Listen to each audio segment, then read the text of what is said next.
Scotland में चल रही त्रिकोणीय T20 सीरीज के तहत नीदरलैंड और नेपाल के बीच खेला गया मुकाबला क्रिकेट इतिहास में दर्ज हो गया है। ग्लासगो में हुए इस मुकाबले में दर्शकों को क्रिकेट का रोमांच अपने चरम पर देखने को मिला, जहां मैच का फैसला तीसरे सुपर ओवर में हुआ। नीदरलैंड ने पहले बल्लेबाजी करते हुए निर्धारित 20 ओवरों में 7 विकेट के नुकसान पर 152 रन बनाए। जवाब में नेपाल की टीम ने भी 152 रन बनाए, लेकिन उन्होंने 8 विकेट गंवाए। इस तरह मुकाबला टाई हो गया और सुपर ओवर का सिलसिला शुरू हुआ। पहला सुपर ओवर भी बराबरी पर छूटा, जिसके बाद दूसरा सुपर ओवर खेला गया, लेकिन वहां भी किसी को जीत नहीं मिल सकी। अंत में तीसरे सुपर ओवर में नीदरलैंड की टीम ने साहसिक प्रदर्शन करते हुए जीत हासिल की और इतिहास रच दिया। ये T20 अंतर्राष्ट्रीय क्रिकेट का पहला मुकाबला था जिसमें 3 सुपर ओवर खेले गए। इससे पहले 2020 में मुंबई इंडियंस और पंजाब किंग्स के बीच दोहरा सुपर ओवर खेला गया था, जिसमें पंजाब को जीत मिली थी।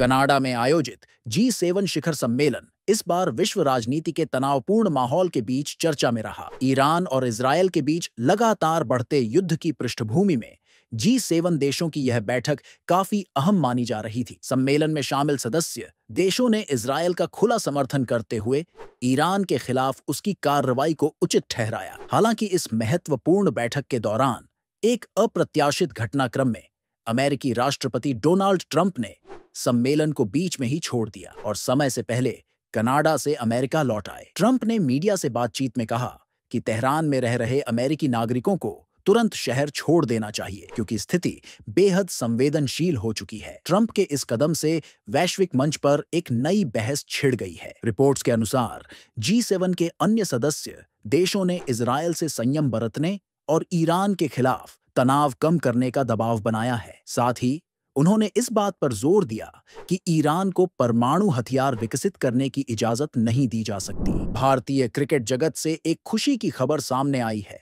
क्रिकेटर नीतीश राणा पिता बन गए हैं। उनकी पत्नी सांची मारवाह ने हाल ही में जुड़वां बेटों को जन्म दिया है।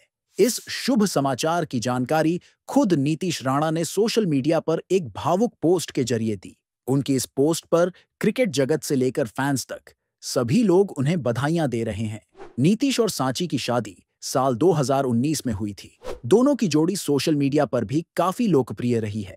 सांची मारवाह एक इंटीरियर डिजाइनर हैं और सोशल मीडिया पर भी काफी एक्टिव रहती हैं। जहां तक क्रिकेट करियर की बात है, नीतीश राणा ने भारत की ओर से अब तक 3 अंतर्राष्ट्रीय मैच खेले हैं, जिनमें 2 T20 और एक वनडे मैच शामिल है। वे घरेलू क्रिकेट में दिल्ली की ओर से खेलते हैं और IPL में उन्होंने पहले कोलकाता नाइट राइडर्स KKR की ओर से शानदार प्रदर्शन किया था। हाल ही में वह राजस्थान रॉयल्स की ओर से IPL 2025 में खेलते हुए नजर आए। रूस और यूक्रेन के बीच जारी संघर्ष एक बार फिर से भयावह रूप लेता जा रहा है। ताजा रिपोर्ट्स के अनुसार रूस ने यूक्रेन की राजधानी कीव पर एक बड़ा हमला किया है, जिसमें 14 लोगों की मौत हो गई और कई लोग गंभीर रूप से घायल बताए जा रहे हैं। यह हमला ऐसे समय हुआ है जब दुनिया पहले से ही इजरायल और ईरान के बीच तनाव को लेकर चिंतित है। हमले में मारे गए लोगों में एक अमेरिकी नागरिक भी शामिल है, जिससे अंतर्राष्ट्रीय स्तर पर प्रतिक्रिया और निंदा तेज हो गई है। यूक्रेन के राष्ट्रपति वोलोदिमीर जेलेंस्की ने इस हमले को अमानवीय करार देते हुए रूस की तीखी आलोचना की है। उन्होंने कहा कि मासूम नागरिकों की हत्या को कभी भी जायज नहीं ठहराया जा सकता। इस बीच कनाडा में G7 शिखर सम्मेलन का आयोजन हो रहा है, जहां राष्ट्रपति जेलेंस्की की डोनाल्ड ट्रंप से संभावित मुलाकात की चर्चा है। यह माना जा रहा है कि जेलेंस्की